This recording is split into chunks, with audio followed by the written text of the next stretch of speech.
بادشاہ تھا. اس بادشاہ نے 4 5 6 کتے رکھے ہوئے تھے، اور کتے بڑے بڑے کتے تھے، اور بڑے وہ خونخوار کتے تھے، چیر پھاڑ کھا جاتے تھے، شیر جتنے ان کے قد تھے. بادشاہ تھوڑا سا کسی آدمی سے ناراض ہوتا نا، تو ایک بہت بڑے پنجرے کے اندر ایک بہت بڑا سلاخوں کا گھر اس نے بنایا ہوا تھا، اس میں کتے ہوتے تھے. اور کتے کو جب باندھ کے رکھا جاتا ہے تو زیادہ زہریلا ہو جاتا ہے، وہ زیادہ اس کے اندر کرواہٹ آتی ہے، زیادہ کاٹتا ہے. اس نے قید کیے ہوئے تھے. کتے تو بڑے زہریلے تھے. جس آدمی سے بادشاہ تھوڑا سا ناراض ہوتا نا، تو وہ کتے کے آگے اس آدمی کو ڈالتا، کتے اس کو چیر پھاڑ کے کھا جاتے. یہ سزا تھی، لوگوں کو پتا تھا. بادشاہ کے وزیر نے بڑی خدمت کی بادشاہ کی، 35 سال تک نوکری کی. لیکن ہر سورج نے غروب تو نہیں ہوتا ہے نا، ہر چاند نے ڈلنا بھی ہوتا ہے. اب بوڑھا ہونے لگا، وہ جو مضبوط حافظہ تھا وہ کمزور ہونے لگا، ہلکی ہلکی غلطی. بادشاہ مزاج کا بادشاہ تھا، نہیں سمجھ میں آیا. تو میں نے کہا کہ لوگ کہتے ہیں ہمیں کام پیارا ہے، چم نہیں. تو رشتہ وفا کا تھا ہی نہیں. وزیر سمجھنے لگا کہ اب نہ میں بھی غلطیاں کرنے لگا ہوں، تو ایسا نہ ہو کسی دن میں بھی ان کتوں کا شکار ہو جاؤں. اس نے بادشاہ سے کہا کہ بادشاہ، مجھے آہستہ آہستہ معذرت کرنے لگا، قدم ہٹانے لگا کہ مجھے چھٹی دے دی جائے، اب میں بوڑھا ہو گیا ہوں. لیکن اس نے کہا نہیں نہیں، جب تک میری طبیعت نہیں مانتی تم نہیں جا سکتے. مطلق العنان لوگ تھے. وزیر خاموش ہو گیا، پریشان رہنے لگا. غلطی ہو گئی یہ تو پھینک دے گا. ایک تجویز اس کے ذہن میں آئی. وہ جو پنجرے، کتوں کے پنجرے پر محافظ بیٹھا تھا نا، جو ان کو کھانا ڈالتا تھا، روٹی ڈالتا تھا، گوشت دیتا تھا، اس کو ایک دن کہنے لگا یار تیری ڈیوٹی ہے سارا دن کتوں کو کھانا دینے کی، گوشت دینے کی، تو 2 4 دن ڈیوٹی مجھے نہیں دیتا؟ تو لے لے، میں تو پہلے پریشان ہوں، سارا دن ان کی دیکھ بھال کرتا ہوں. اس نے کچھ تھوڑا سا گوشت لیا، پنجرے کے باہر کھڑے ہو کے کتوں کو ڈالا. اگلے دن تھوڑی روٹیاں لے آیا، کتوں کو ڈالی.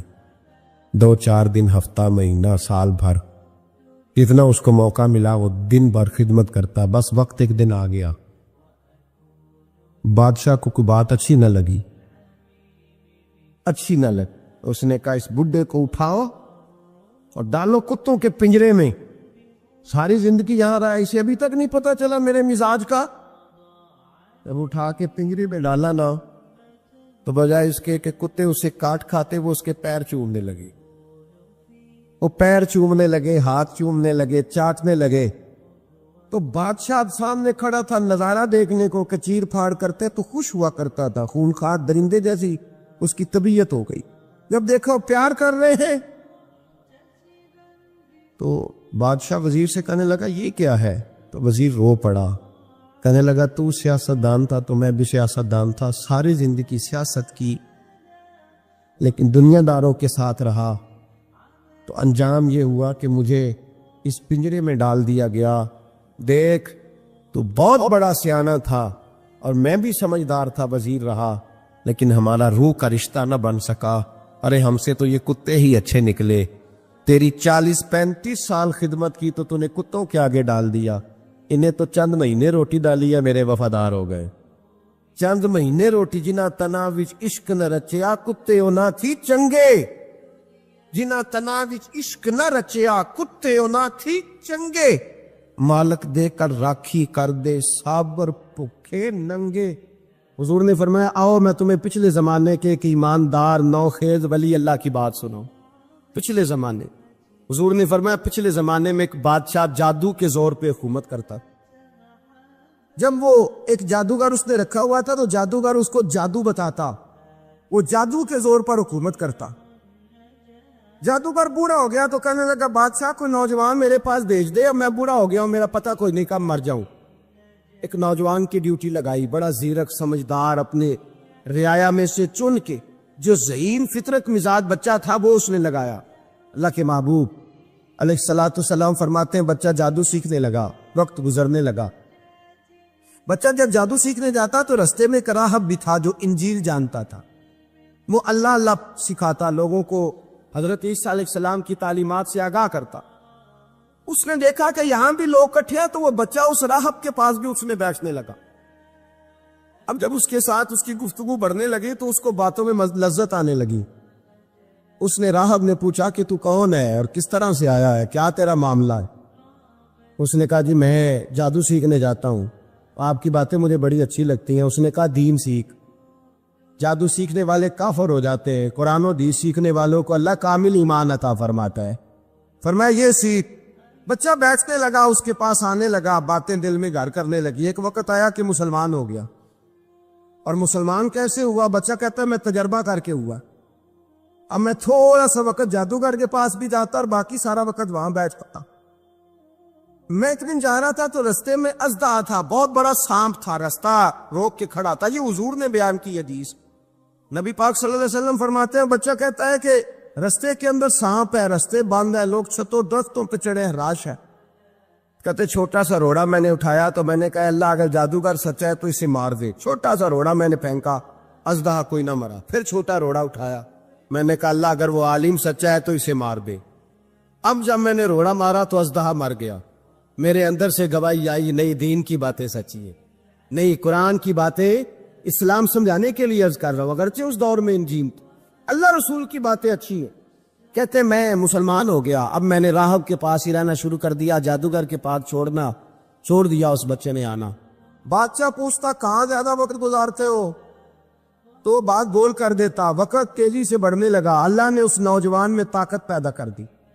اب وہ اس کے اندر نا اللہ نے توانائی روحانیت پیدا کر دی۔ ابھی جوان ہے، 14-15 سال عمر ہے۔ اللہ نے اب جو بیمار بھی آتا وہ دعا کرتا تو اللہ صحت عطا کر دیتا، جو بھی آتا۔ بادشاہ کا ایک درباری تھا، بادشاہ کو پنکھا جلتا تھا، وہ اندھا ہو گیا، کوئی ایسی تکلیف آئی کہ نابینا ہو گئے، بڑے علاج کرائے، شفا نہیں ہوئی۔ کسی نے اس بچے کا پتہ بتایا کانوں میں، اس کے پاس گیا تو بچہ کہنے لگا شفا تو ہو جائے گی پر کلمہ پڑھنا پڑے گا، مسلمان ہونا پڑے گا، جس پیغمبر کا میں غلام ہوں تجھے بھی بننا پڑے گا، دین پہ عمل کرنا پڑے گا، اللہ شفا دیتا ہے۔ اس نے کہا تو مجھے کلمہ پڑھا، مجھے شفا دے، میں تیار ہوں۔ اس نے کہا شفا تو اللہ دیتا ہے۔ اس نے اللہ تبارک و تعالیٰ کا ذکر کر کے دعا مانگی، یہ مسلم شریف میں حدیث ہے، طبرانی میں موجود ہے۔ اللہ نے اسے شفا دی، اس نے کلمہ پڑھنا شروع کر دیا۔ یہاں ایک نقطہ لکھا ہے ہمارے علماء نے، کہتے ہیں جب اللہ ولایت عطا کرتا ہے نا تو یہ سفید بالوں والے کا حصہ نہیں ہوتی۔ اگر جوانی میں کوئی آدمی توبہ کر کے تصوف کے رستے پہ چلتا ہے تو سب سے زیادہ ولایت اللہ اسے عطا فرماتا ہے، سب سے زیادہ ولایت اس کے پاس ہوتی ہے۔ ابھی اس کے بال کالے ہیں، چڑھتی جوانی ہے، دعا کی تو اللہ نے، اور حدیث پاک میں موجود ہے، کوڑے آتے تو شفا یاب ہو جاتے ہیں، اندھے آتے تو شفا یاب، برس والے آتے تو اللہ سے دے۔ جوان ہے، بادشاہ کے پاس وہ واپس گیا، وہ جو آدمی جس کی آنکھیں ٹھیک ہوئی تھی۔ بادشاہ نے پوچھا کہ کیسے شفا ملی؟ تو کہنے لگا میرے رب نے شفا دی ہے۔ بادشاہ سجدے کراتا تھا، اپنے آپ کو منواتا تھا، معاذ اللہ، کہنے لگا میرے علاوہ کون رب ہے؟ اس نے کہا وہی رب ہے جس نے تجھے پیدا کیا ہے، اور وہی رب ہے جس نے مجھ اندھے کو آنکھیں دی ہیں، وہی ہے میرا مالک۔ کہا اچھا تو مجھے نہیں مانتا؟ کہا نہیں میں اپنے رب کو مانتا ہوں۔ بادشاہ نے اسے سزا دی، ستایا، اس نے بچے کا پتہ بتایا۔ اگر بچے کو بلا کے ستایا تو اس راہب کا پتہ بتایا، راہب بھی قتل ہو گیا، نابینا بھی قتل ہو گیا۔ بادشاہ نے کہا سپاہیوں سے اس بچے کو لے جاؤ اور پہاڑ کی چوٹی پہ جا کے نیچے پھینکو تاکہ مر جائے۔ بچہ پہاڑ کی چوٹی پہ گیا تو ہاتھ اٹھا کے کہنے لگا یا اللہ میرے لیے نہیں اپنے لیے، میرے لیے نہیں اپنے لیے انہیں اپنی قدرت کے جلوے دکھا، میرے لیے نہیں۔ اللہ کے بندے اپنی جان بچانے کی دعائیں نہیں مانگ، اپنے لیے انہیں اپنی قدرت کے جلوے دکھا۔ یہ دعا مانگی، جتنے لوگ ساتھ آئے تھے وہ سارے زمین پہ گرے اور سب مر گئے، پہاڑ سے گر کے مر گئے۔ بچہ واپس سیدھا بادشاہ کے پاس کہنے لگا لو بھائی میرے رب نے مجھے بچا لیا ہے۔ جوان کا ایمان دیکھو، میرے رب نے مجھے، بولو میرے اللہ نے مجھے ایمان کی گواہی دے رہا ہے، میں بچ گیا ہوں، تو جھوٹا ہے، میرا رب سچا ہے۔ اس نے کہا لے جاؤ اس کو دریا میں، کشتی میں بٹھاؤ، بیچ دریا کے جا کے دھکا دے دو۔ بیٹھے کشتی میں، دریا کے بیچ گئے، اور جب جا کے وہاں اس کو دھکا دینے لگے تو اس نے کہا اللہ میرے لیے نہیں اپنے لیے انہیں اپنی قدرت کے جلوے دکھا۔ بس ایک طوفان سا آیا، جتنے سپاہی ساتھ آئے تھے ڈوب کے مر گئے۔ وہ بچہ اٹھا اور سیدھا تر بادشاہ کے پاس، اسی کے پاس کہنے لگا لو بھائی میرے رب نے مجھے بچا لیا ہے، تیرے پاس آیا ہوں۔ وہ کہنے لگا تو کیا مصیبت میرے گلے پڑ گئی ہے، کیسے جان چھوٹے گی؟ تو بچہ کہنے لگا اگر تو مجھے باندھے درخت کے ساتھ اور سارے ملک کو بلائے، لوگوں اکٹھا کرے، پھر تو مجھے تیر مارنا، میں تجھے بتاؤں گا کیسے مارنا ہے، میں مر جاؤں گا۔ اللہ کا بندہ نوجوان ایمان دیکھو، مرنے کے طریقے بتا رہا ہے، میں تجھے بتاؤں گا میں کیسے مروں گا۔ یہ بات کہی، بادشاہ نے سارا مجمع جمع کیا، ملک سارا باہر آ گیا، درخت کے ساتھ باندھ دیا۔ کہنے لگا بھائی لوگوں یہ مجھے مارنا چاہتا تھا، مار نہیں سکا، اب میں اسے بتانے لگا ہوں کہ میں کیسے مروں گا۔ اسے کہو جب تیر مارے تو ساتھ میرے رب کا نام بھی لے، میں اپنے رب کے نام پہ جان دوں گا، ایمان کی پختگی میں اللہ کے نام پر جان دوں گا، اسے کہو رب کے نام پہ مارے، مر جاؤں گا۔ بادشاہ نے اللہ کہہ کے تیر مارا، پیشانی میں لگا، بچے کی روح پرواز کر گئی، جتنا مجمع کھڑا تھا سارا کلمہ پڑھ کے مسلمان ہو گئے، سارے مسلمان ہو سارے۔ میرے رسول پاک سید عالم صلی اللہ علیہ وسلم نے نوجوانوں کو بتایا جب تمہارے اندر ایمان کی قوت آئے گی تو اللہ تمہاری مدد کرے۔ فرمایا وہ نوخیز ولی تھا، ابھی جوان رانا تھا، ابھی اس کی پیشانی پر جوانی کے آثار تھے، لیکن اسے اللہ کو راضی کیا، رب کریم کو راضی۔ ولایت کا مطلب بڑھاپا نہیں، ولایت کا مطلب وہ نہیں کہ جب بڑا لمبا وقت گزر جائے تو پھر آدمی آئے کہ نہیں ہم کیا کرنا ہے، اب مسجد ہی ہے، اب پہ اس کے علاوہ گزارا ہی کوئی نہیں۔ تو اس وقت کا آنا اللہ کی بارگاہ میں قبول تو ہے، لیکن شاباشی اسی کو ملتی ہے جو جوانی کے وقت آئے، جو عین اس وقت آئے جو وقت میرے رسول پاک علیہ السلام کے غلام عبداللہ ابن عمر، حضرت عبداللہ ابن عمر رضی اللہ تعالیٰ عنہ فرماتے ہیں کہ میں نکلا، مجھے سفر کے لیے جانا تھا، تو تھوڑی سی کھجوریں، تھوڑا سا سرکہ، ایک شہد کی بوتل، چیزیں میں نے سفر کے لیے ساتھ رکھ لی۔ میں جب مدینے سے باہر صحرا میں نکلا نا تو رمضان نہیں تھا، غیر رمضان تھا، میں نے ایک نوجوان کو دیکھا بکریاں چرا رہا، بکریاں چراتا، اے جوان، آپ فرماتے ہیں اس کا چہرہ بڑا نورانیت والا، گرد پڑی ہوئی پر بڑا حسین۔ فرماتے ہیں میں نے اس کو کہا کہ آ جاؤ کھانا کھا لو، روزے بھی نہیں تھے۔ کہنے لگا نہیں میں نے روزہ رکھا ہوا ہے۔ فرماتے ہیں میں نے کہا پتہ کروں کہ نیرا نیک ہی ہے کہ پرہیزگار بھی ہے؟ نیک وہ ہوتا ہے جو نماز پڑھے روزہ رکھے، پرہیزگار وہ ہوتا ہے جو گناہ سے بچے، وہ پرہیزگار ہوتا ہے۔ کہا پتہ کروں پرہیزگار بھی ہے کہ نہیں؟ کہتے میں قریب گیا تو میں نے جا کے اس کو کہا بھائی تیری بکریاں بڑی پیاری ہے، میرا دل کرتا ہے کہ بکری مجھے دے دو۔ کہتے وہ جوان، غربت بھی، پریشانی بھی، پر دامان توکل کی یہ خوبی ہے کہ اس پر پابند لگے ہوتے ہیں، دھبے نہیں ہوتے۔ غربت ہے، کہا جناب ایک بکری دے دو۔ کہنے لگا جناب بکریاں میری نہیں، بکریوں کا مالک کوئی اور ہے۔ کہتے میں نے آزمانے کے لیے کہا کہ بکریوں کے مالک کو کہنا ایک بکری بھیڑیا لے گیا ہے، کہہ دینا بھیڑیا لے گیا ہے۔ تو کہتے اس نے میری طرف دیکھا، گرد سے اس کے بال اٹے ہوئے، آنکھوں میں روشنی، چہرے پہ اطمینان، لب و لہجے میں ایمان کی طاقت، نوجوان۔ کہنے لگا حضور بکریوں کے مالک کو تو کہہ دوں گا بھیڑیا لے گیا ہے، جب عرش کا مالک پوچھے گا تو کیا جواب دوں گا، اللہ کو کیا جواب دوں گا؟ کہتے ہیں میں کانپنے لگا اس کی بات سن کے، واپس آیا، جو کام نکلا تھا وہ چھوڑا، واپس لوٹ آیا۔ میں نے پتہ کیا کس کا غلام ہے، پتہ چلا فلاں آدمی کا ہے۔ کہتے میں نے پہلے غلام خریدا، پھر پتہ کیا تیرے پاس بکریاں کتنی ہیں؟ اس نے کہا 400۔ کہتے میں نے مالک سے ساری بکریاں خریدی، پھر غلام کو بلایا، پھر وہ بکریاں تحفے میں دی، تحفے میں۔ کہنے لگا حضور یہ سارا کچھ مجھے کیسے ملا؟ میں نے کہا تیرا ایمان بڑا پختہ تھا تو میرے رب نے تجھے انعام عطا فرمایا ہے۔ داتا گنج بخش علی اجمیری رحمت اللہ علیہ، جسٹس امیر علی داتا صاحب کی سیرت لکھتے ہیں، وہ کہتے ہیں کہ یہ جو بھاٹی دروازہ ہے نا، داتا صاحب کے عقیدت مندوں نے اس کا نام اجویری دروازہ رکھ دیا۔ وہاں بھٹی قوم رہتی تھی، شور ہو گیا۔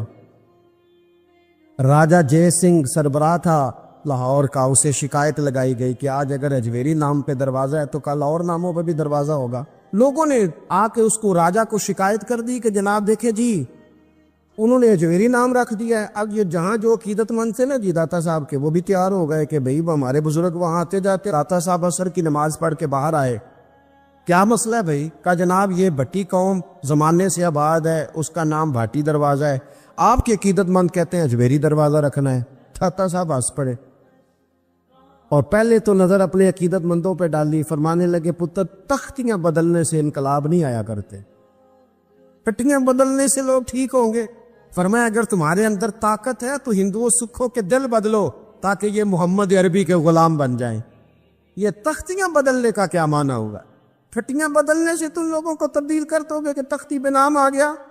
اور پھر آپ فرمانے لگے سرے سے بات ہی غلط ہے. کیا ضرورت تھی تمہیں اجمیری دروازہ نام رکھنے کی جب یہ بنایا بھٹی قوم نے, لگایا بھٹی قوم نے, رہتی بھٹی قوم ہے, تو بھٹی دروازہ ہی نام ضرورت ہے. خبردار کسی نے اجمیری دروازہ کہا.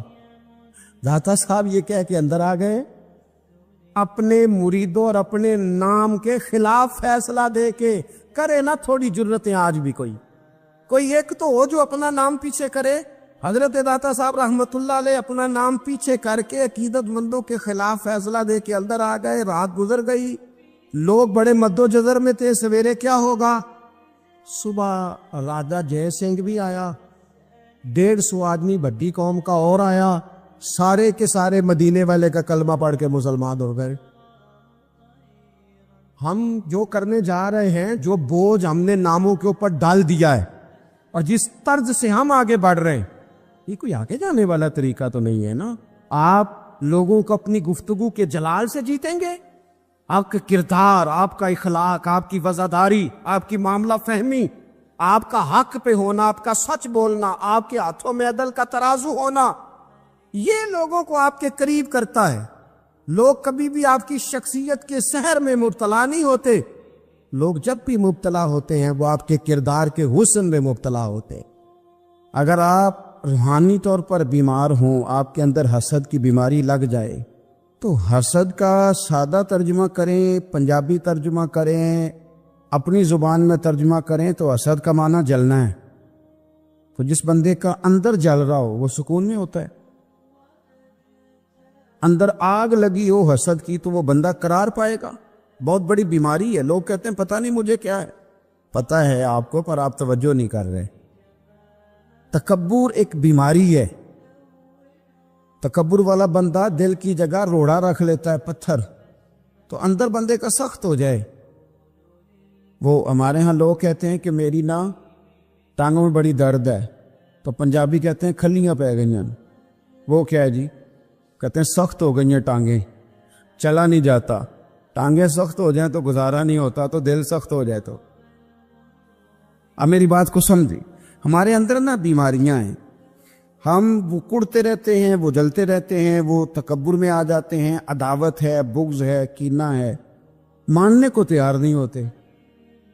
دنیا میں یہ سارے لوگ کہہ رہے ہیں کہ مجھ سے حسد ہو رہا ہے, یہ کوئی بھی نہیں کہہ رہا کہ میں کر رہا ہوں حسد.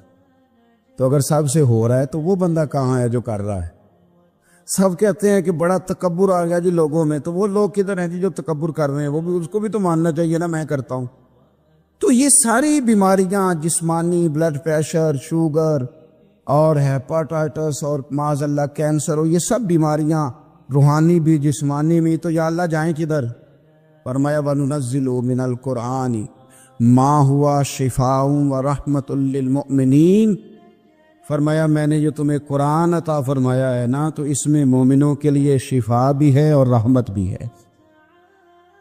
یہ تمہاری تمام بیماریوں کی شفا ہے اس میں, تمام بیماریوں. ہم مریض ہیں, ہماری کل شفا قرآن پاک کے ساتھ وابستہ.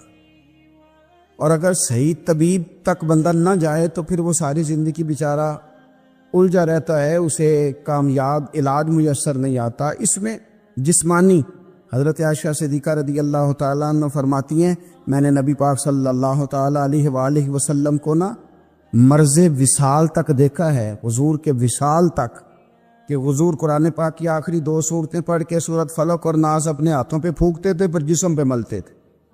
قرآن پاک میں شفا ہے. اب تو لوگوں نے دم درود کو نا اس کو بڑا ہلکا سا کام سمجھ لیا. ویسے بھی یہ عاملوں کے ہتھے چڑھ گیا, ملنگوں کے ہتھے چڑھ گیا, کاروبار بن گیا, تجارت بن گئی. ورنہ قرآن پاک کی آیات پڑھی جائیں تو حضور نے فرمایا سورہ فاتحہ میں شفا ہے, اس میں کرم ہے. یہ چیزیں جو بڑی ہمارے لیے سود مند تھی, فائدہ مند تھی, ہم چھوڑ گئے. ایک بڑی خوبصورت حدیث ہے, سنیے گا. حضرت ابو سعید خدری رضی اللہ تعالیٰ عنہ حدیث کے راوی ہیں، بخاری میں موجود ہے، ارشاد فرماتے ہیں کہ ہم ایک سفر پہ تھے، واپس آ رہے تھے، ایک جگہ رات کو قیام کیا، سونا تھا، بستی تھی، بستی کے لوگوں نے نہ کھانا پوچھا نہ پانی پوچھا، کوئی ضیافت نہیں کی۔ آدھی رات کا وقت آیا تو ایک بندہ دوڑا دوڑا آیا، کہنے لگا ہمارے سردار کو بچھو نے کاٹ لیا ہے، تم میں سے کوئی بندہ دم درود کر لیتا ہے؟ تو ایک صحابی کہنے لگے کر تو لیتے ہیں، پر تم نے چونکہ ہمیں کھانا پانی تک نہیں پوچھا، تم اگر دم کراؤ گے تو مفت نہیں کریں گے۔ بخاری پڑھ رہا ہوں، پیسے لگیں گے۔ کتنے پیسے؟ بکریوں کا ایک ریوڑ پورا۔ شارحین نے لکھا ہے 40 بکریاں۔ کنے دما دیاں؟ او بھائی اس سے کوئی بندہ جواز نہ لے کہ پیسے لینے جائز ہیں، اس سے جواز نہ حاصل کرے۔ اب بات کو سمجھنے، پس منظر کیا ہے؟ پانی تک نہیں تم نے پوچھا۔ کچھ لوگوں کا علاج ہوتا ہے، انہوں نے کہا پیسے لیں گے دم کر دیں گے۔ صحابی نے کہا، حضرت ابو سعید خدری رضی اللہ تعالیٰ عنہ فرماتے ہیں وہ چونکہ تنگ تھے، بچھو کاٹ گیا اور سردار کو کہا چل تو صحیح نا۔ وہ صحابی گئے، سورہ فاتحہ پڑھ کے دم کیا، اور حدیث بخاری سے میں آپ کو دکھاؤں گا۔ لوگ کہتے ہیں دم کدھر سے آ گیا؟ بخاری پڑھ رہا ہوں، صحیح بخاری۔ شفا تو اللہ نے دینی ہے نا، رب کریم نے شفا دے دی۔ بکریاں لے لیں، آ گئے جہاں آرام کر رہے تھے اس جگہ۔ صحابہ میں اختلاف ہو گیا، کچھ کہنے لگے بکریاں لینی چاہیے تھی، کچھ رہنے لگے نہیں لینی چاہیے تھی۔ حضرت ابو سعید خدری رضی اللہ تعالیٰ عنہ فرماتے ہیں پھر ہم نے فیصلہ کیا چپ کر کے سو جاؤ، صبح حضور کی بارگاہ میں جائیں گے۔ اگر کریم نے کہا لینی چاہیے تھی پھر تو موج بن گئی، اور اگر کہا نہیں لینی چاہیے تھی تو بکریاں ہانک کے واپس کر دیں گے۔ مسئلہ کیا ہے؟ کہتے ہیں صبح گئے حضور کی بارگاہ میں، جا کے مسئلہ عرض کیا، یا رسول اللہ انہوں نے بھی پانی کوئی نہیں پوچھا تھا، ہم نے بھی کہا دم کریں گے تو پیسے لیں گے، تو ہم نے یہ بکریاں لی ہیں۔ شارحین لکھتے ہیں 40 تھی شاید۔ تو یا رسول اللہ اب کیا کریں؟ حضور مسکرانے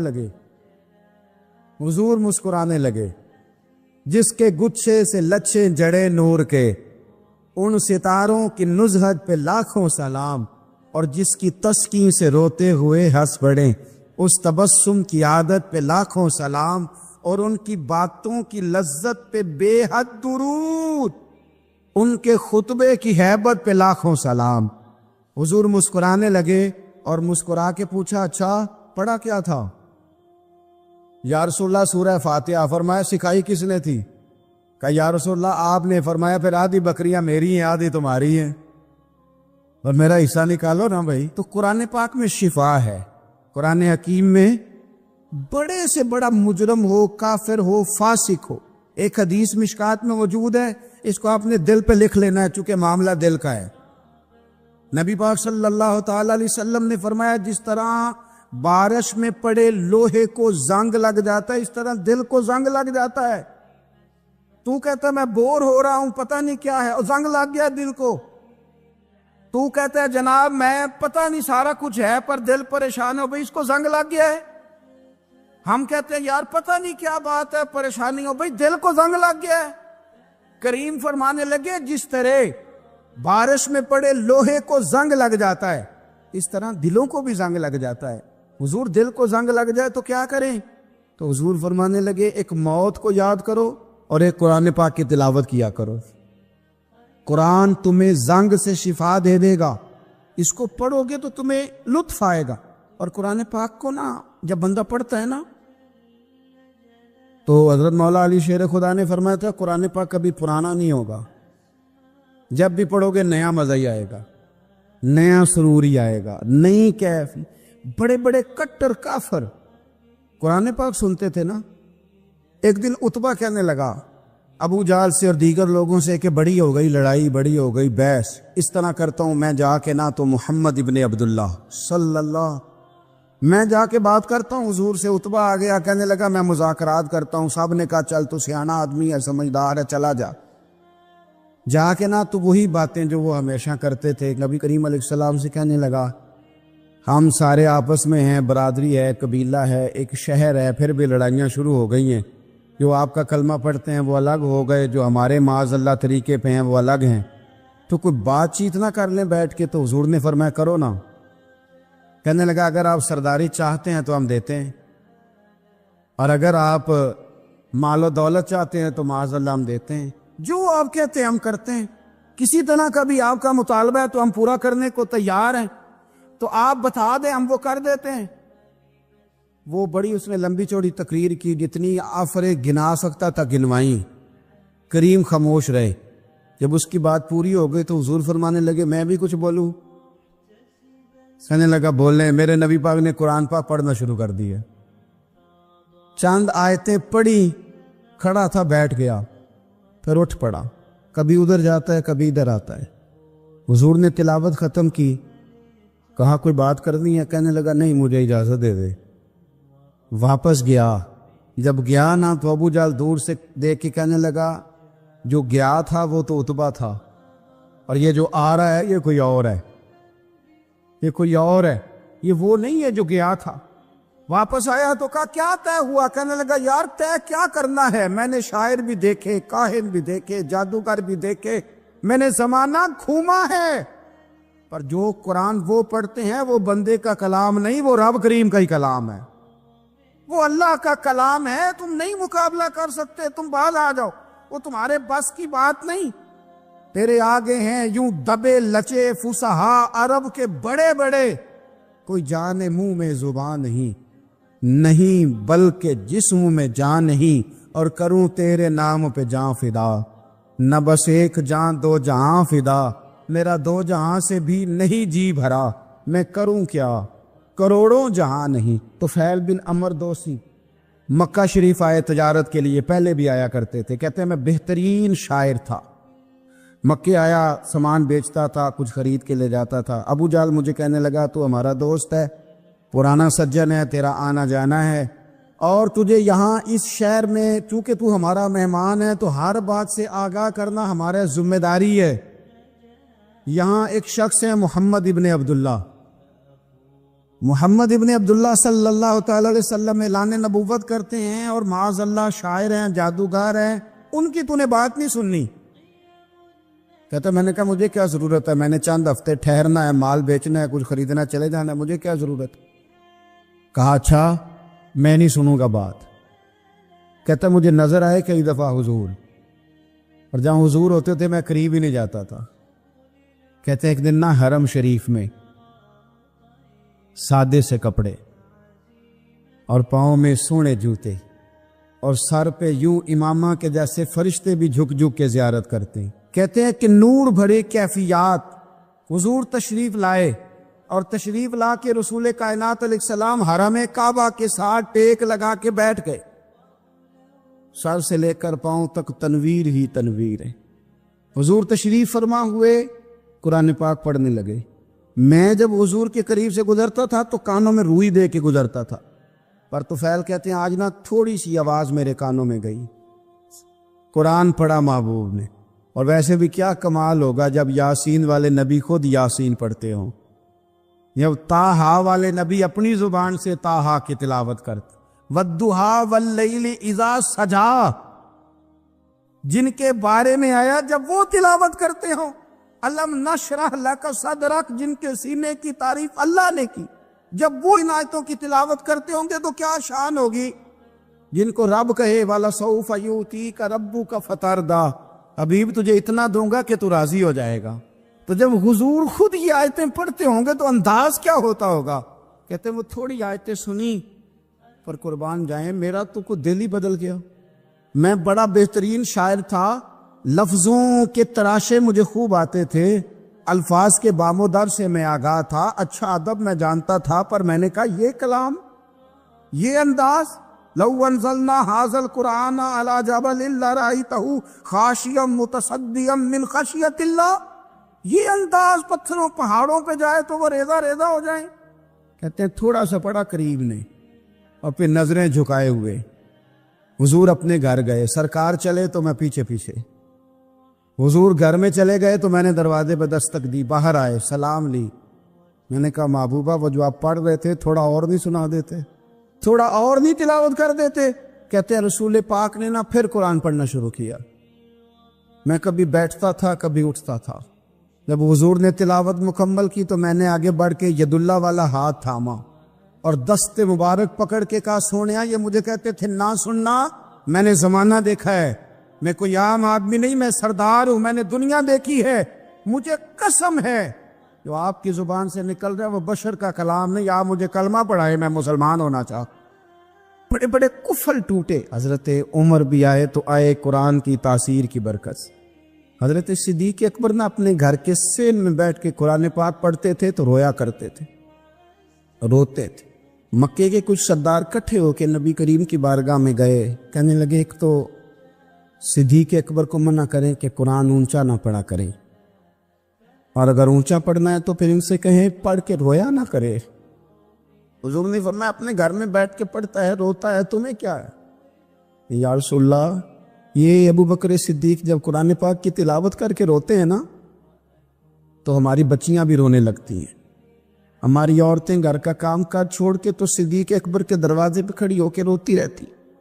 حضور ان سے کہیں یہ قرآن سے جو شغف ہے ان کا، کہاں گئے مسلمان جو قرآن پڑھنے والے تھے، کدھر گئے؟ سارا کچھ ہی ہمارا موبائل لے گیا۔ میں کس طرح یہ بات بیان کروں کہ کچھ لوگوں نے رمضان میں بھی قرآن پاک ایک بھی ختم نہیں کیا، رمضان شریف میں بھی ایک قرآن پاک کی توفیق نہیں ہوئی، لے گیا سارا کچھ ہماری خوش گپیاں۔ کمال ہو گئی، ہم نے سوچا ہی نہیں، فکر ہی نہیں کی۔ سنگیو واپس آؤ، قرآن پاک سے پیار کرو، قرآن پاک سے محبت کرو، قرآن کی تعلیم حاصل کرو۔ لوگ کہتے ہیں میں بوڑھا ہو گیا ہوں، زبان موٹی ہو گئی ہے، قرآن کیسے سیکھوں؟ 38.5 سال کی عمر میں کلمہ پڑھا حضرت صدیق اکبر نے۔ کچھ صحابہ ان سے بھی عمر میں زیادہ تھے، تو بڑی عمر میں دین سیکھا کہ چھوٹی عمر میں سیکھا؟ ہمیں کیا ہو گیا ہے؟ قرآن پاک کی طرف توجہ کرو۔ میرے نبی پاک علیہ السلام نے فرمایا اس قرآن کی برکت سے اللہ قوموں کو عروج عطا کرے گا، اس کی برکت سے ہی قوموں کو زوال ہوگا۔ حضرت عائشہ صدیقہ کہتی ہیں حضور رات کو نماز کی نیت باندھتے تھے تو ایک ہی آیت پڑھتے تھے، ساری رات ایک ہی آیت پڑھتے رہتے تھے، روتے رہتے تھے۔ اور جب حضور روتے تھے تو جس طرح ہنڈیا ابلے تو آواز آتی ہے، اس طرح حضور کے سینے سے آواز آتی تھی۔ جبیر بن مطعم کہتے ہیں میں بدر کے قیدیوں کے بارے میں بات کرنے آیا حضور سے، نبی پاک مغرب کی جماعت کرا رہے تھے۔ جب میں مدینے پہنچا تو مسجد نبوی کے باہر کھڑے ہو کے میں نے حضور کی تلاوت سنی۔ فرماتے بس میں تو بات کرنے آیا تھا نا، تو وہ آیتیں سنی تو مجھے یوں لگا مجھ پہ بجلیاں گر رہی۔ کون ہے جو میرے دل کے کفر اور کفل دھو رہا ہے؟ بس قرآن سنتا گیا اور رب مجھے ایمان کی توفیق عطا فرماتا گیا۔ حضرت بایزید بسطامی رحمت اللہ تعالیٰ علیہ کی بات لکھی آپ نے، فرماتے ہیں کہ وہ ایک دن بسطام کے بازار سے گزر رہے تھے تو لوگ، رمضان کا مہینہ تھا تو لوگ اپنی دکانوں سے اٹھ کے آنے لگے، اپنا کاروبار چھوڑ کے ملنے لگے۔ تو حضرت بایزید فرماتے ہیں کہ میرے دل میں خیال آیا بادشاہ بھی آئے تو کوئی دکان نہیں چھوڑتا، کتنا میرا مقام ہے، کتنا میرا درجہ ہے کہ لوگ آ رہے ہیں۔ فرماتے شیطان نے میرے نفس کو بڑا کر، میں نے رمضان کے مہینے میں ایک کھجور اٹھائی ریڑھی سے اور منہ میں رکھ لی، کھائی بھی نہیں، رکھ لی۔ لوگ کہنے لگے دفع کرو، یہ بھی کو بلی ہے، روزہ ہی نہیں رکھا ہوا۔ فرماتے ہیں لوگوں نے مجھے برا کہا، میں دنیا سے ٹوٹ گیا پر میرا اپنے رب سے رشتہ مضبوط ہو گیا۔ میں اس دن جا کے رویا اس کی بارگاہ۔ تو یہ جو ہے نا تعریف کا چکر، شیخ سعدی فرمایا کرتے تھے لکڑی کو گھن کھاتی ہے اور بڑے لوگوں کو تعریف کھا جاتی ہے۔ بڑے لوگ جو تھے نا پرانے بادشاہ، انہوں نے قصیدے پڑھنے کے لیے شاعر رکھے ہوئے تھے، چودھری، سردار، رئیس، سیٹھ، ان لوگوں کو کون سی چیز خراب کرتی ہے؟ وہ لوگ آگے گزر جاتے ہیں جو ان کو چودھری کہہ کے سلوٹ کرتے ہیں، چودھری صاحب پیچھے رہ جاتے ہیں۔ وہ تو بنا کے چلا گیا، اسے کام نکال کے چلا گیا۔ تو کبھی بھی زندگی میں تعریف کی خواہش پیدا نہ کریں، اور صوفی تو تعریف کراتا ہی نہیں، درویش تو تعریف کراتا ہی نہیں۔ وہ کہتا ہے مجھے بندوں کی تعریف سے کیا غرض، میں نے تو وہ والی تعریف کرنی ہے جو میرا رب میری کرے گا۔ آخرت کی طرف توجہ، تو تعریف پر غور نہ کریں، تعریف کی خواہش نہ کریں، لیکن ایک بات ضرور دل میں پیدا کریں، یہ ضرور سوچیں کہ اچھے بندے اور مخلص لوگ، شریف لوگ آپ کے بارے میں رائے کیا رکھا ہے، یہ ذہن ضرور بنائیں۔ مخلص جو آپ سے مخلص ہے، مخلص لوگ، اچھے لوگ، شریف لوگ آپ کے بارے میں کیا رائے رکھتے، اس رائے کا خیال رکھنا بھی دین کا حصہ ہے۔ حضرت عمر فاروق رضی اللہ تعالیٰ عنہ فرماتے میں کھڑا تھا، یہ بخاری شریف میں حدیث ہے، فرماتے میں کھڑا تھا نبی پاک صلی اللہ علیہ وسلم کی بارگاہ میں تو ایک جنازہ گزرا۔ جنازہ جو اٹھانے والے تھے نا، وہ کہہ رہے تھے کہ یہ بڑا ہی اچھا انسان تھا، اس نے غریبوں کی خدمت کی، دین کی نوکری کی، لوگوں سے پیار کیا، ماں باپ، بہن بھائی، رشتہ دار، ہر ایک کے لیے اس کا رویہ اچھا تھا۔ فرماتے ہیں نبی پاک صلی اللہ علیہ وسلم نے جنازہ اٹھانے والوں کی بات سن کے فرمایا واجبت، اس پر واجب ہو گئی۔ حضرت فاروق اعظم رضی اللہ تعالیٰ عنہ فرماتے ہیں تھوڑی دیر کے بعد ایک اور جنازہ گزرا، تو جنازہ اٹھانے والے کہہ رہے تھے بڑا شریر آدمی تھا، زبان کا برا، دھوکے باز، فراڈیا، بے ایمان، مال کھانے والا، لوگ یہ باتیں کر رہے تھے۔ نبی پاک صلی اللہ علیہ وسلم نے فرمایا واجبت، اس پر بھی واجب ہو۔ حضرت عمر کہتے ہیں جنازے گزر گئے دونوں، میں نے عرض کی یا رسول اللہ صلی اللہ علیہ وسلم، جس کو لوگ اچھے جملوں سے یاد کر رہے تھے اس پر بھی واجب ہو گئی، اور جس کو لوگ برے جملوں سے یاد کر رہے تھے اس پر بھی واجب ہو گئی۔ تو محبوب نے وہاں لفظ ارشاد، یہ بخاری کے لفظ ہے، فرمایا انتم شہداء اللہ فی الارض، فرمایا عمر تم لوگ زمین پر میرے اللہ کے گواہ ہو، تم لوگ، چونکہ اشارہ حضرت عمر کی طرف ہے تو اس سے مراد نیک لوگ، اس سے مراد پرہیزگار لوگ، اچھے لوگ۔ انتم شہداء اللہ فی الارض، تم لوگ زمین پر اللہ کی گواہ ہو۔ فرمایا جس کو جنازہ اٹھانے والے لوگوں نے کہا کہ یہ بندہ اچھا تھا، تو میں نے کہا واجبت، اس پر جنت واجب ہو گئی۔ اور جس کو جنازہ اٹھانے والے لوگوں نے کہا شریر تھا، برا تھا، نالائق تھا، تکلیف دیتا تھا، چونکہ تم زمین پر اللہ کے گواہ ہو، تو میں نے کہا واجبت، اس پر جہنم واجب ہو گئی۔ اپنے مخلصین کے بارے میں ضرور یہ خیال کریں کہ ان کی آپ کے بارے میں رائے کیا ہے۔ رائے، اچھے لوگوں کی رائے، ہمیشہ مخلصین کی رائے۔ ایک درویش نے ایک عجیب بات لکھی ہے، ہمارے یہاں کہا جاتا ہے نا زبان خلق کو نکارہ خدا سمجھو، اس سے مراد ہر آدمی کی رائے نہیں ہوتی۔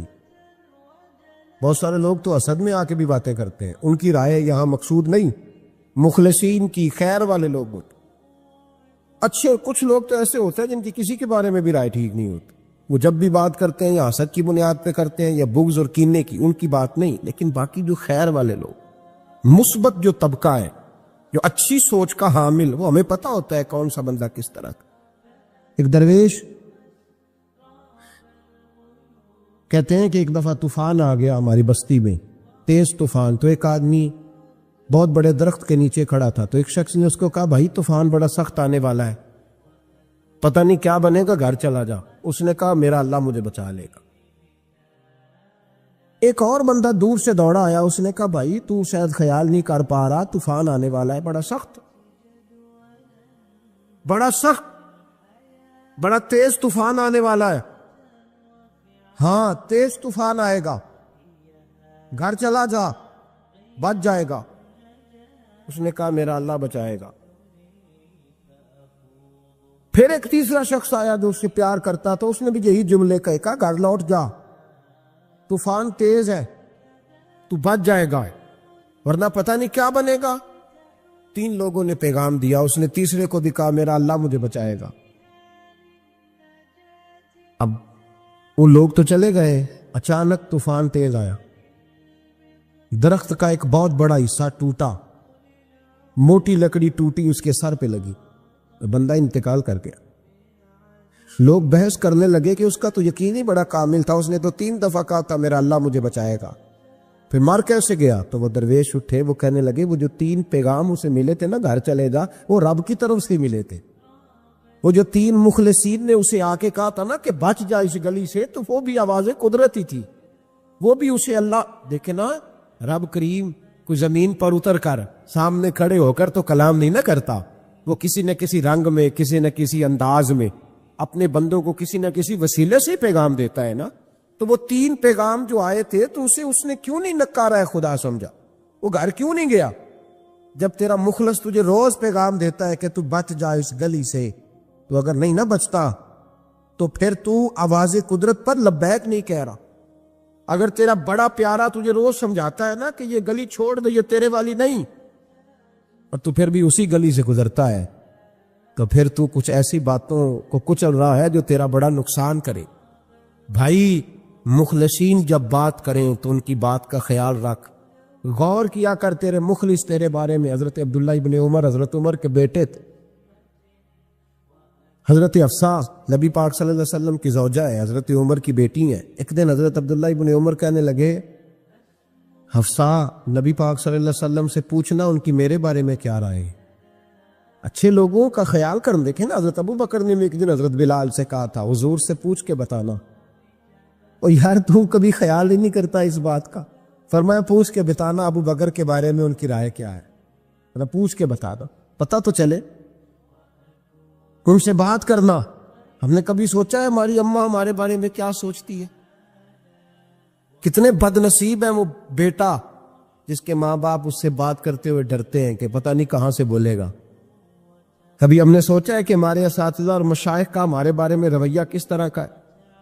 ہر استاد کو کھڑا کر کے کبھی کہا نہیں جا سکتا کہ جا میرا بیٹا میرے لیے فلاں چیز لے کے آ، کچھ کا پتہ ہوتا ہے۔ ہر مرید کو ہر بات نہیں بتائی جا سکتی، کچھ کا پتہ ہوتا ہے اس کا رویہ کس طرح کا، یہ کس مزاج کا۔ حضرت عبداللہ ابن عمر رضی اللہ تعالیٰ عنہ نے حضرت حفصہ کی ڈیوٹی لگائی، فرمایا پوچھ کے بتانا محبوب سے میرے بارے میں رائے کیا ہے۔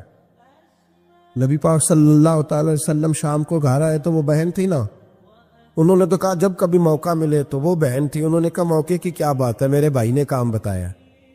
اسی دن ہی محبوب پاک علیہ السلام سے پوچھنے لگی، کہنے لگی یا رسول اللہ عبداللہ ابن عمر کے بارے میں آپ کی کیا رائے ہے؟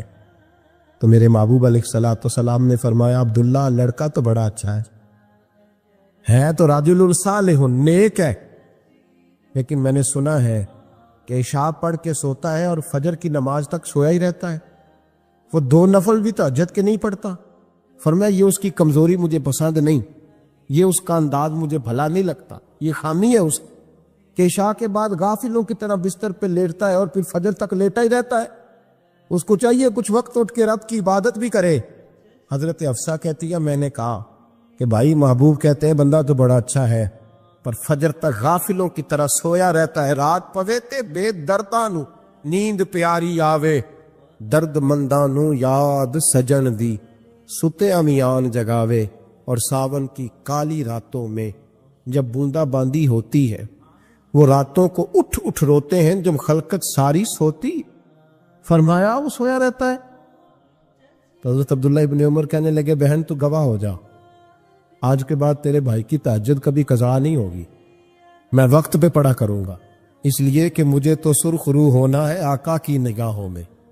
زمانے کیا ہے کیا ناصر، بھلا جانے برا جانے کہ موج ہے دنیا کیا کہتی ہے، مجھے تو حضور کی نظر میں اپنے آپ کو صحیح ثابت کرنا ہے، وہاں مجھے یاد رکھو مخلصین کا کبھی جو آپ کے مخلص لوگ ہیں ان کے اعتماد کو کبھی ٹھیس نہیں پہنچنی چاہیے۔ کچھ دروازے ایسے ہوتے ہیں جن کے بغیر گزارا نہیں ہوتا۔ رب تبارک و تعالیٰ فرماتے ہیں ان الذین آمنوا وعملوا الصالحات سیجعل لهم الرحمن ودا، فرمایا تو ایمان لانے کے بعد عمل اچھے کرنا، میں لوگوں کے دلوں میں تیری محبت پیدا کر دوں گا، تجھے تعریف کرانے کے لیے بھاگنے کی ضرورت نہیں پڑے گی، میں خود لوگوں کے دلوں میں تیرا پیار ڈال دوں گا، لوگ خود تجھ سے پیار کریں، لوگ خود تیری طرف کھنچے چلے آئیں گے، خود بخود لوگوں کو موڑ دوں گا۔ تو یاد رکھیں مخلصین آپ کے بارے میں کیا کہتے ہیں، اچھے لوگوں کا رویہ آپ کے بارے میں کیا ہے، لوگ آپ کے بارے میں کس طرح کے جملے کہتے ہیں، خیر والے، وہ چیزیں ہمارے لیے سرمایہ آخرت ہے۔ حضرت عبداللہ ابن سلام رضی اللہ تعالیٰ عنہ کے ایک بیٹے کی ملاقات حضرت عمر کے بیٹے سے ہو گئی۔ حضرت عبداللہ ابن سلام رضی اللہ تعالیٰ عنہ کے صاحبزادے کہنے لگے عبداللہ بن عبداللہ، وہ کہنے لگے حضرت عمر کے بیٹے سے کہ تو جہنم کے تالے کا بیٹا ہے، تو کفل جہنم کا بیٹا ہے۔ تو حضرت سیدنا عبداللہ ابن عمر جو تھے وہ ناراض ہو گئے کہ میرے باپ کو جہنم کا تالا کہا۔ گھر جا کر حضرت عمر کو شکایت کی کہ عبداللہ بن سلام کا بیٹا کہتا ہے تو جہنم کے تالے کا بیٹا ہے۔ تو حضرت عمر کہنے لگے اس کو کیا لکھ کے دے اور اپنے باپ سے سائن کرا کے دے۔ کہ ابا جی اس نے اتنی سخت بات کی اور آپ خوش ہو رہے، فرمایا اسے کہو لکھ کے دے۔ کہا جناب عجیب بات ہے، فرمایا جاؤ اور اس کے باپ سے مل کے آنا، اسے کہنا لکھ کے دے۔ حضرت عبداللہ بن سلام رضی اللہ تعالیٰ عنہ خدمت میں حاضر ہوئے، کہا جناب وہ کفل جہنم والی بات کیا ہے، آپ لکھ دیں گے؟ فرمایا میں لکھ دوں گا۔ کہا جناب مجھے بھی حکمت سمجھائیں، جہنم کا تالا اس کی کیا مراد ہے؟ تو حضرت عبداللہ ابن سلام فرمانے لگے اس سے مراد یہ ہے کہ جب تک عمر دنیا میں رہے گا جہنم کو تالا لگا رہے گا، عمر کسی کو غلط کام کرنے نہیں دے گا کہ وہ دوزخ میں جائے۔ صحابہ کے بارے میں جب کوئی جملہ کہا کرتا تھا وہ کہتے تھے کہ اسے لکھو، اہل خیر کی رائے، اچھے لوگوں کی ہمارے بارے میں رائے کیا ہے ہمیں پتہ ہونا چاہیے۔ اچھے لوگ ہمیں پتہ ہوتا ہے شہر کے لوگ ہمارے بارے میں کیا کہتے ہیں، ہمیں پتہ ہوتا ہے کہ غریب لوگوں کی ہمارے بارے میں رائے کیا، ہمیں پتہ ہوتا ہے کہ دکھی بہن ہمیں کس طرح دیکھتی ہے، ہمیں پتہ ہوتا ہے کہ کمزور رشتہ دار ہمارے لیے کس طرح کا رویہ رکھتے ہیں، ہمیں پتہ ہوتا ہے کہ ہمارے دوست احباب ہمیں کس طرح کا جان، اپنے رویوں میں تبدیلی لائیں۔ دیکھیں کہ اچھے لوگوں کی آپ کے بارے میں رائے کیا ہے، اس رائے کو سنبھال کے رکھیں۔ صحابہ کرام علیہم رضوان بڑے خیر والے جملے ایک دوسرے کے بارے میں کہا کرتے تھے۔ حضرت علی فرمایا کرتے تھے کہ عمر دنیا میں اس طرح ہے جس طرح خدا کی رحمت کا بادل برس رہا ہے، اور جناب عمر فرمایا کرتے تھے اگر علی ہمارے درمیان نہ ہو تو ہم تو ہلاک ہی ہو جائیں، علی ہے تو ہم بچے ہوئے۔ ایک دوسرے کے بارے میں خیر کا جملہ ان کی زبانوں پہ رہتا تھا، اور وہ اس رائے کا لحاظ کرتے تھے، وہ اس رائے کا پاس کرتے۔ ہم لوگ بھول گئے ہیں، ہم کبھی سوچتے ہی نہیں کہ فلاں میرے بارے میں خیر کا جملہ کہتا ہے کہ نہیں، عام دنیا داروں کی بات نہیں۔ تو بھائی یہ دیکھیں کہ اچھے لوگ آپ کے بارے میں کیا کہتے، اس گواہی کو سنبھال کے رکھے، وہ گواہی صبح قیامت کام آئے گی۔ خیر کے جملے صبح قیامت، یہ زمین پر جو لوگ ہمارے بارے میں جملے کہیں گے یہ کرامن کاتبین لکھ کے لے کر کے جائیں گا۔ ایک جنازہ گزر رہا تھا تو نبی پاک صلی اللہ تعالی وسلم نے فرمایا مسترجن او مسترجن منہ، فرمایا یا یہ نجات پا گیا ہے یا لوگ اس سے نجات پا گئے، یا یہ نجات پا گیا یا لوگ نجات پا گئے۔ حضرت انس بن مالک کہتے مجھے وجد ہو گیا، میں نے کہا حضور کیا مطلب؟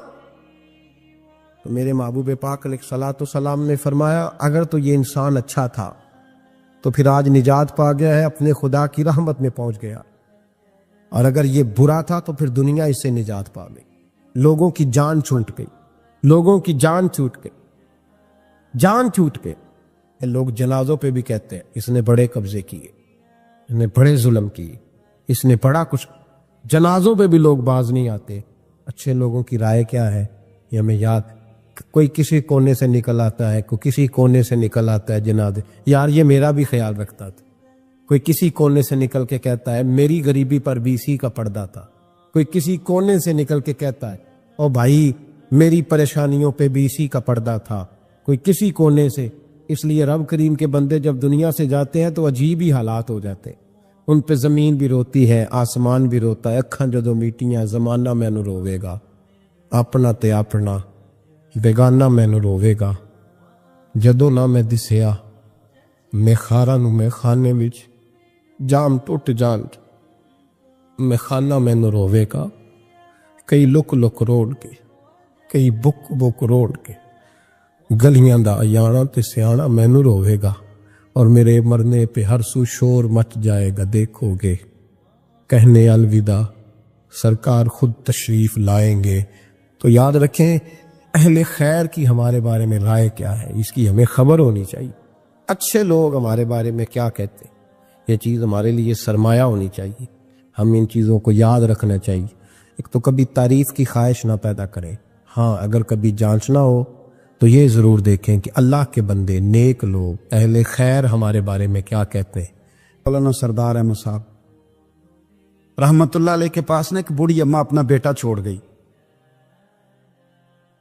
تو حضرت صاحب نے کو 2 4 5 مہینے رکھا، تو بعد میں اس کی اماں کو بلا کے کہا کہ تو بیوہ ہے، بیٹا تیرا یتیم ہے، میں نہیں چاہتا کہ اس کا وقت ضائع ہو، یہ پڑھنے والا کوئی نہیں، سارے نہیں بھائی پڑھنے والے ہوتے، اب یہاں علماء بیٹھے ہیں، میں بے ادب بھی نہ ہو جاؤں، کچھ پورے 8 سال لگا کے بھی آ جاتے ہیں، سند بھی ان کے پاس ہوتی ہے، ناراض نہ ہو جانا، یہ تو سب اچھے لوگ ہیں، سند ہوتی ہے پر پتہ پتہ کوئی نہیں ہوتا، یہ اعلیٰ حضرت نے لکھی ہے بات، سند ہوتی ہے، پوری ڈگری ہوتی ہے، اس پہ کئی لوگوں کے سائن بھی ہوتے، تو بہت سارے طالب علم ایسے ہوتے ہیں جو مدارس میں کہتے ہیں میں فاضل فلاں ہوں، لیکن کوئی شے پاس تو مولانا سردار احمد صاحب محدث اعظم پاکستان رحمۃ اللہ علیہ اس بوڑھی کو کہنے لگے تیرا بیٹا کند دینا ہے، پڑھنا پڑھانا اس نے کچھ بھی نہیں، تو یتیم بچے کل کو تو کہے گی کہ میرے بیٹے نے وقت ضائع کیا تو واپس لے جا۔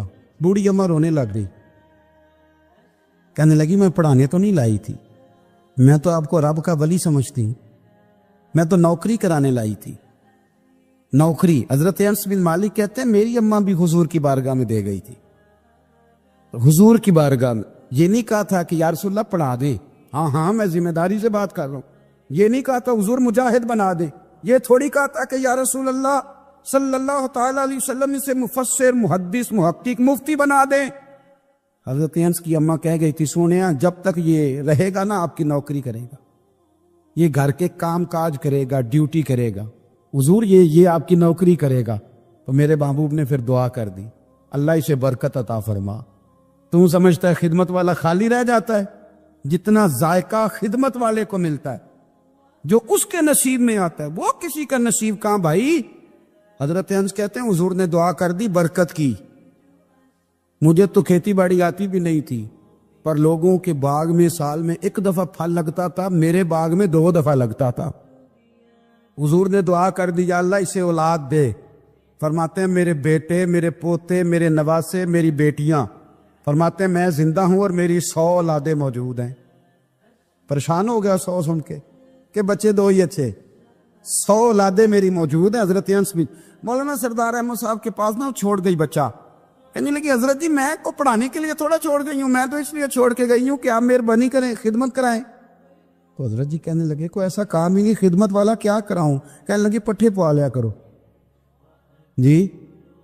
ان لڑ پیندے نے کہنے نے بچے کام کر دیں مدرسے دا، حالانکہ اب کہاں بچے کام کرتے ہیں، اب تو گزر گیا دور، اب تو بچے کام کراتے ہیں۔ اب بچے بھی ناراض ہو رہے ہیں، گور گور کے دیکھ رہے ہیں، صحیح پہ رہا ہوں آپ کو، بچے کام کراتے ہیں، بچے کہاں کام کرتے؟ کہنے لگے یہ چارہ ڈالے کرے گا آپ کی بھینسوں کو۔ تو حضرت نے اس کو کہا کہ بی بی چارہ میری بھینسوں کو ڈالنے کے لیے میں نے بندہ رکھا ہوا ہے، تو جا لے جا۔ کہنے لگی ہاتھ باندھ کے حضور مہربانی کرے رکھ لی، چارہ ڈالے گا۔ اور پتر توجہ سے چارہ ڈالنا حضرت کی بھینسوں کو۔ رونے لگی، حضرت نے رکھ لیا، مہینے کا خرچہ بھی دیتے۔ شام کو نا وہ سارا دن کام کرتا، شام کو آ کے پیروں میں بھی بیٹھ جاتا، حضرت جی لائیں تیل تھوڑا سا، پیر نہ دبا دوں۔ 8 سال ساتھ والے پڑھتے رہے، یہ بیچارہ نوکری کرتا رہا، میرا روپ بھی نہیں تے میرا رنگ بھی نہیں، اور مینو یار منان دا ٹنگ بھی نہیں۔ کبھی کبھی نا حضرت بلال حبشی فارغ ہوتے نا تو نبی پاک کی بارگاہ میں عرض کرتے حضور کوئی کام تو نہیں، سارے ہو گئے، حضور جاؤں ذرا، چلے جاتے۔ ایک دن سلمان فارسی کہنے لگے یا رسول اللہ یہ بلال کہاں جاتا ہے؟ فرمایا جا دیکھ کے تو آ۔ حضرت سلمان واپس آئے تو آ کے رونے لگے، کہنے لگے سونیا جب یہاں سے جاتا ہے نا تو جا کے سیدہ فاطمہ کی چکی پیسنی شروع کر دیتا، بی بی صاحبہ کے کام کرنے لگتا ہے، گھر میں جا کے اسنین کی ڈیوٹی کرتا ہے، وہاں بھی کام یہاں بھی کام۔ وہ چارہ ڈالتا رہا، اس نے چارہ ڈالا۔ حضرت محدث اعظم کی بھینسوں کو دستار فضیلت کا وقت آ گیا، سارے پگڑیاں سجا کے آ گئے، آج دستار ہوگی۔ یہ نہ پیچھے ہو کے بیٹھ گیا، چونکہ پڑھا ہی نہیں تھا تو دستار کاہے کی؟ دستار تو اس کی جو پڑھے گا، ہم نے تو پڑھا ہی نہیں، ہم نے تو یار پڑھا، گھر پڑھا، ڈیوٹی کری۔ حضرت محدث اعظم رحمۃ اللہ علیہ کے ہاں جب اعلان ہونے لگا نا کہ اب دستار ہوگی، تو حضرت نے پہلا اعلان اس کا فرمایا۔ تو مت جان لا بندہ کپڑے بھی کدی کدی بدلتا ہے نا، وہ کہتا ہے جس حال میں بھی تھا میں پلٹ کے دیکھنے لگا کہ پڑھا پڑھا ہے تو ہے کوئی شے نہیں، تو یہ ماجرا کیا ہے؟ پیچھے سے اٹھ کے آئے تو کہتے ہیں باقیوں کی دستار کسی عالم نے کی، کسی صوفی نے کی، لیکن یہ بھینسوں کو چارہ ڈالنے والا جب آیا تو محدث اعظم نے فرمایا پگڑی کے بال کو کوئی ہاتھ نہ لگائے، یہ ساری دستار میں نے کرنی ہے۔ اور فرماتے ہیں حضرت بال بھی دیتے جاتے تھے اور آنسو بھی بہاتے جاتے تھے، ماتھا بھی چومتے تھے، اور فرماتے تھے دستار کے بعد چلا تو نہیں جائے گا یار، مجھے تو عبادت بھی نہیں رہ گئی، مجھے تو چابیوں کو بھی نہیں پتا کون سی کہاں رہتی ہے، جائے گا تو نہیں تو رو پڑا، کہنے لگا سونے جائے تو وہ جس کے پلے کوئی شے ہو، آتا جاتا تو ہے کچھ نہیں، مجھے کس نے رکھنا ہے، میں نے کہاں جانا ہے، ادھر کہاں تو ادھر ہی رہوں گا۔ وہ اس طالب علم کے سارے استاد بھائی کہتے ہیں اس نے دستار کرائی، پڑھا پڑھایا کچھ نہیں، پر جو مسئلہ اڑ جاتا تھا نا، وہ جا کے اس سے پوچھتے تھے تو کتابیں کھولنے کی ضرورت نہیں پڑتی تھی۔ مولانا امجد علی صاحب اعظمی رحمۃ اللہ علیہ فرماتے یکدم اعلیٰ حضرت کا دروازہ کھلا، یہ بھی میرے اعلیٰ حضرت کی زندگی ہے، اسے بھی دیکھ، یکدم دروازہ کھلا تو بوڑھے ایمان کے پیروں میں جوتا کوئی نہیں، اور اعلیٰ حضرت سر پٹ دوڑے۔ میں قریب گیا، میں نے کہا حضور میں صدقے جاؤں، کہاں جا رہے ہو؟ کہنے لگے کسی نے بتایا میرا مرشد کا بیٹا ریلوے اسٹیشن سے گزرنے والا ہے، امجد علی دیر نہ کر یار، کہیں شہزادہ ناراض نہ ہو جائے، میرے مرشد کا بیٹا، میرے شیخ کا پوتا، یار ذرا جلدی کر۔ کہتے ہیں اعلیٰ حضرت دوڑے ریلوے اسٹیشن پہ، انہیں اگر فتوے لکھنے آتے تھے کل کے رضا ہے خنجر خونخوار برق بار، تو وہ یہ بھی کہا کرتے تھے کیسے آقاؤں کا بندہ ہوں رضا، بول بالے میری سرکاروں کے۔ دوڑے گئے ریلوے اسٹیشن پہ، اور بوڑھے شیخ صدر الشریعہ کہتے ہیں میں نے کہا حضور میں نہ چلا جاؤں؟ کہنے لگے نا پتر، میں نے بڑا نمک کھایا اس گھر کا، میں نے بڑی نوکری کری ہے، میری اپنی ڈیوٹی ہے، تمہاری تو نہیں نا۔ میرے شیخ فرماتے ریلوے اسٹیشن پہ حضرت کھڑے ہیں تو ایک مسافر اترتا، اس کے قریب جاتے ادب سے سلام لیتے تو کہتے ماریرا شریف سے تو نہیں کوئی آیا؟ کہتے ہیں وہ مسافر گزر جاتا، دوسرا آتا تو پھر قریب جاتے، کہتے وہ اس کے آستانے سے تو نہیں آئے، ادھر سے تو نہیں کوئی آیا؟ کہتے سارے گزر گئے، جن مسافروں نے اترنا تھا اتر گئے، ٹرین چل پڑی۔ تو میں نے کہا حضور کسی نے آپ کو غلط اطلاع دی تھی، شہزادے تو آئے نہیں۔ کہنے لگے یار اطلاع غلط تھی یا ٹھیک تھی، پر یہاں تک آنے کا مزہ بڑا ہے، آپ سمجھ سکتے ہیں۔ اعلیٰ حضرت کے دو بیٹے ہیں، حجت الاسلام مولانا حامد رضا خان صاحب اور مفتی اعظم عالم اسلام، دونوں شہزادے اتنے بڑے شہزادے تھے کہ دونوں اپنے اپنے وقت کے سب سے بڑے مفتی ہوئے۔ یہ بھی تو میرے اعلیٰ حضرت ہے نا، اس کو بھی تو ذرا سمجھو نا۔ خشکی اور پھر خشکی اور پھر خشکی۔ ایک دن پیر صاحب نے کہا، نوری میاں صاحب، کہ احمد رضا یار وہ بھینسیں رکھی ہوئی ہیں تو ان کو نا گیدڑ آ کے تنگ کرتے ہیں، تو دو کتے مل جائیں نا کبھی تو چلو رات کو پہرے داری کریں گے، دو کتے مل جائیں۔ میں اکثر سوچتا ہوں کہ اعلیٰ حضرت و عالم تھے، ان کا کتوں سے کیا لینا دینا؟ حضرت جی آپ نے کتوں کی بات کرنی تھی تو کسی دنیا دار سے کرتے، دو کتے مل جائیں تو ذرا جانوروں کی دیکھ بھال کریں گے۔ فرمایا حضور سویرے ہی آ جائیں گے۔ نہیں آپ کا تو یہ شوگر لینی، تو آپ کہاں سے لائیں گے؟ دن چڑھا تو دونوں بیٹوں کے گلے میں رسیاں ڈالی۔ اعلیٰ حضرت کو صرف آپ فتوے کی روشنی میں دیکھتے ہیں، آپ کو اس شخص کے درد کا نہیں پتا، اس کے ذائقے کا نہیں پتا، وہ کس سٹیج کا آدمی ہے، سٹیٹس کیا ہے طریقت میں، شریعت میں، عشق میں۔ دونوں شہزادوں کے گلوں میں رسیاں اور پکڑا ہوا ہے۔ تو نوری میاں صاحب کہتے ہیں میں چارپے پہ بیٹھا تھا تو نیچے بٹھال دیے دونوں بچے، میں اٹھ کے کھڑا ہو گیا۔ میں نے کہا مولانا یہ کیا؟ کہنے لگے حضور ڈیوٹی بھی کریں گے اور روٹی بھی نہیں مانگیں گے۔ جنہاں تنا وچ عشق نہ رچیا، کتے ہو نہ تھی چنگے، مالک دے کر راکھی کر دے صابر بھوکے ننگے۔ کدھر گیا ذوق، کدھر گیا وہ درد؟ اور پھر جب باری آئی رسول اللہ کے پیار کی، جب باری آئی نبی پاک کی محبت کی، تو پھر فاضل بریلوی کا قد اگر لکھنے میں کمال ہے نا، تو محبوب کے پیار کرنے میں بھی کمال ہے۔ انہوں نے نا ساری زندگی، یعنی ساری زندگی یہ کہہ کے گزار دی کہ عشق تیرے صدقے جلنے سے چھٹے سستے، جو آگ بجھا دے گی وہ آگ لگائی ہے۔